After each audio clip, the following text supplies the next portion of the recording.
If I could choose to just wake up and realize I was living the first episode of an anime, I'd probably choose Akebi's sailor uniform. I'm not sure I've ever seen something so achingly, deliberately pleasant, so specifically tuned to giving the most awesome aesthetic interpretation of reality that it supposes something close enough to the truth to relate to it, and yet heightened to an impossible consistency. It feels like a highlight reel of all the most awesome places you ever could have lived and the best looking, most physically capable things you ever could have done, had your life been as close to perfect as possible. It makes the real world look like a place worth escaping to, even though an unedited experience of reality could never compare as a rapid experience of aesthetic satisfaction. The 4 hours you can spend with this show are the limits of what you'll ever get to see into this best version of something resembling reality. Okay, I'm obviously being a little over the top, but the mountainous imagery of the show's introduction is as close as animation has come to capturing the images constantly floating in the back of my mind when I think about all the road trips I've taken to places I need to get back to.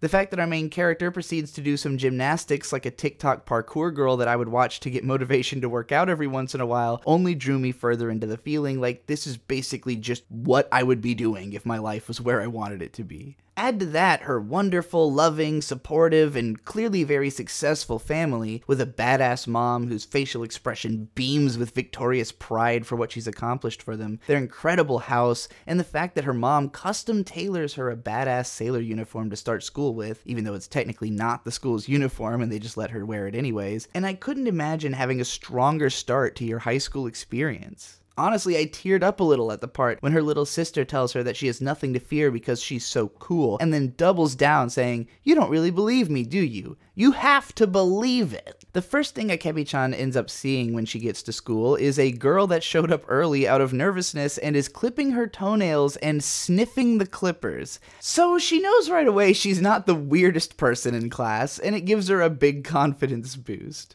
Obviously, she frames that a little bit more kindly than I just did, though, because unlike a real person like me, Akebi-chan isn't a mean-spirited asshole. Wisely, she also uses her class introduction as an opportunity to explain the story of her school uniform. If there's something about you that stands out, the most charismatic choice you can make is always going to be to address it and frame it for others to be comfortable with as soon as possible. Unfortunately, she then kinda overshoots and gets a little showy, not realizing she's borderline upskirting everyone. This right here has got to be one of the most powerful pieces of Glasses Girl animation I've ever seen. Akebi-chan remembers and reiterates this girl's name a few times because she's been taking notes on everyone in class and really trying to learn about and befriend them. Whereas I can't even be fucked to learn a character's name till they've done something that makes me like them. In many ways, this show is like a guidebook to living your best life and being a decent person. And I wish I could have seen it like right before starting high school. If this had existed somehow and been available to me when I was 14, I unironically think it could have been a very positive influence on how I approached interacting people with that point forward. You can watch this show and see, factually, how if you are not running home repeating the names of all your classmates after the first day of school,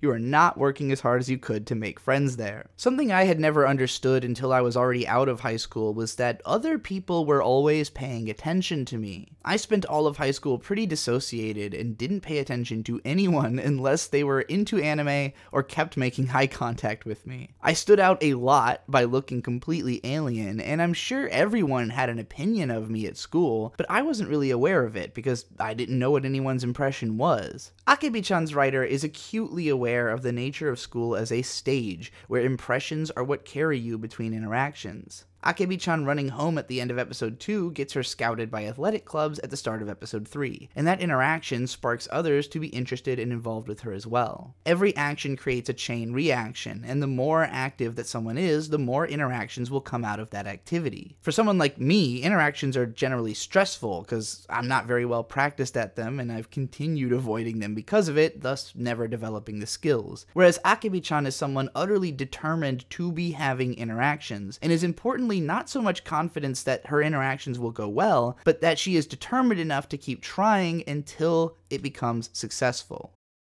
Episode 3 finally sort of acknowledges that Akebi-chan is downright heroic as a human being by letting us into the heads of more relatable and regular characters, like the quieter and more guarded girl who ends up getting into a hilarious selfie scenario with her thanks to their budding friendship. I also appreciate the shake-up in perspective here, because as lovable as Akebi-chan is, it's hard to make her the center of compelling emotional drama when we know that she's going to pull through and succeed, because she's just the ultimate girl chad. How others react to her is harder to predict, and the way this scenario goes from Akebi-chan lightly trying to open up this girl's shell to the girl accidentally thrusting it open as loudly as possible with a send button press is incredibly fun to watch. In the second half of the episode, we see a kind of pattern emerge. Akebi-chan hangs out with a classmate for a while, develops chemistry with them, and then leads them deeper and deeper into an unguarded and kind of embarrassing moment, which bonds them to her in a way that they wouldn't really want anyone else knowing about. Nothing is more powerful to a relationship than a shared secret, and especially one that represents a pleasant memory. When I watch a show like this that seems to understand human nature and what people want almost too well, I have this nagging cynicism like the show's reminding me I'm a human computer and my emotions are just a code language any artist can write in and run a program through if they understand it. What I'm trying to say is that this show is so good, I think it can teach you something about social engineering, because it so successfully devises natural feeling but dramatically heightened moments. These days, it's honestly rare that I find anime which I enjoy watching at normal speed more than I prefer to watch it sped up. But Akebi-chan is a show that I'm happy to scroll back and rewatch parts of right after seeing them. It just feels good to watch, which is really what I'm looking for out of a show at the end of the day. Episode 4 basically follows a full day of Akebi and Kei befriending Toko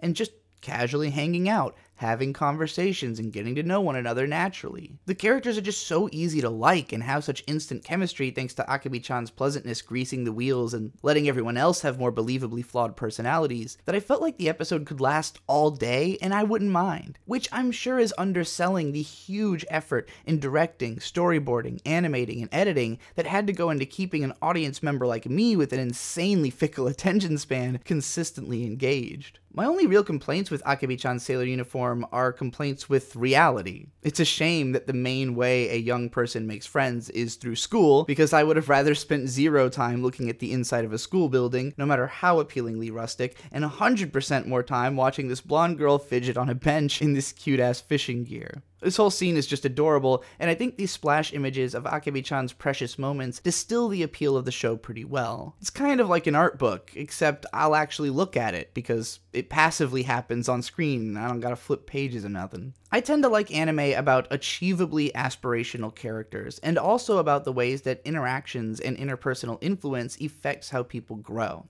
And Akebi-chan is about as focused in these regards as I've ever seen a show in this genre. It's like My Little Pony Friendship is Magic for teens, in that it doesn't have to spell out the friendship messages and can have more nuanced interactions that might not be appropriate to a kid's show, but aren't raunchy or risque in a way that would be off-putting to audiences a little younger than adults. If I had a kid going into high school or transferring during middle school who was at all interested in this kind of cutesy, slow-paced slice-of-life comedy, I would absolutely want them to see this show on their way to that experience. I expect to read comments on this video from people who consider Akebi-chan's Sailor Uniform as their favorite anime of the year or decade so far, and probably even some who will call it their favorite of all time. I was advised to watch it with many comparisons to K-On! In the comments on my video about My Dress Up Darling, and I think that comparison is extremely apt. In fact, the original manga's author, Hiro, actually contributed to the K-On! Anthology comic back when the show was still coming out. I think that if we're just talking about the first season, Akebi-chan is kinda much better. It's a lot more directed in its writing and feels more consistent both tonally and in quality. K-On! Accomplishes a whole ton in the breadth of its second season and film, which Akebi-chan's 12 episodes can hardly stock up to in impact for me, but that isn't because it lacks the potential. I would absolutely watch as much of this show as its creators felt the drive to produce. I think Studio Cloverworks and relatively inexperienced director Kuroki Miyuki-san have successfully carried the torch from K-On! Better than any other show that's attempted to do something similar in the intervening year. Even the insert songs are nice and listenable. Akebi-chan's visuals aren't always cranked up to 11, but they at least sit at a comfortable baseline 8. Not all of the stories and characters are super memorable, but they're incredibly watchable, to the point I could easily see rewatching the show and becoming more endeared to all the characters after picking up on more of the small details of what makes them distinct. The show does have a pretty big cast and tries to focus on one interaction at a time, so there's only a couple of girls we really get to spend a decent amount of time with in this season. But none of that time feels wasted or boring for what it is. Inevitably, I don't think Akebi-chan can expect the explosive success of a Komi-san wa Kamyusho, which had a similar concept and structure, but a much more comedic and over-the-top focus compared to the down-tempo, settled-in pacing of Akebi-chan's Sailor uniform. But I'll also say that as slice-of-life healing anime go, this was the least boring one that I can remember. I do think this is a show that could have individual scenes broken down in depth to analyze their writing, directing, editing, and overall construction, but I don't want to get too deep into all that here because I think this show is only just starting to be recognized, and I'm more interested in recommending it to more people than I am in dissecting it down to its parts as of yet. This is one we can hold on to,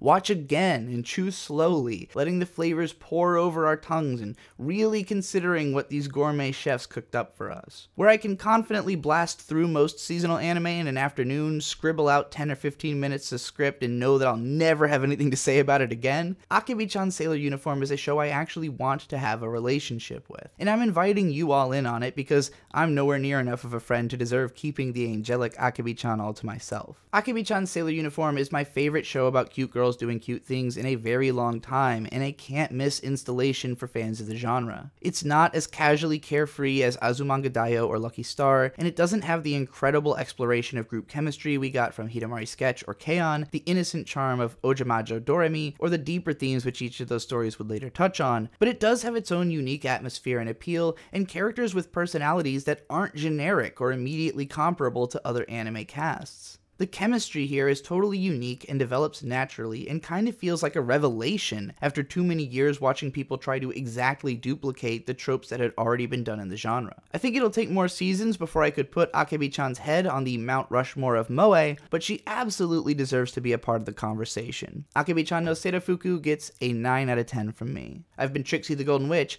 Subscribe to goldenwitch.substack.com for more of my writing and exclusive podcasts, or support me on patreon.com/goldenwitchfire and find me at Golden Witch Fire on all social media and payment platforms. Thanks again for watching, and never forget, anime forever.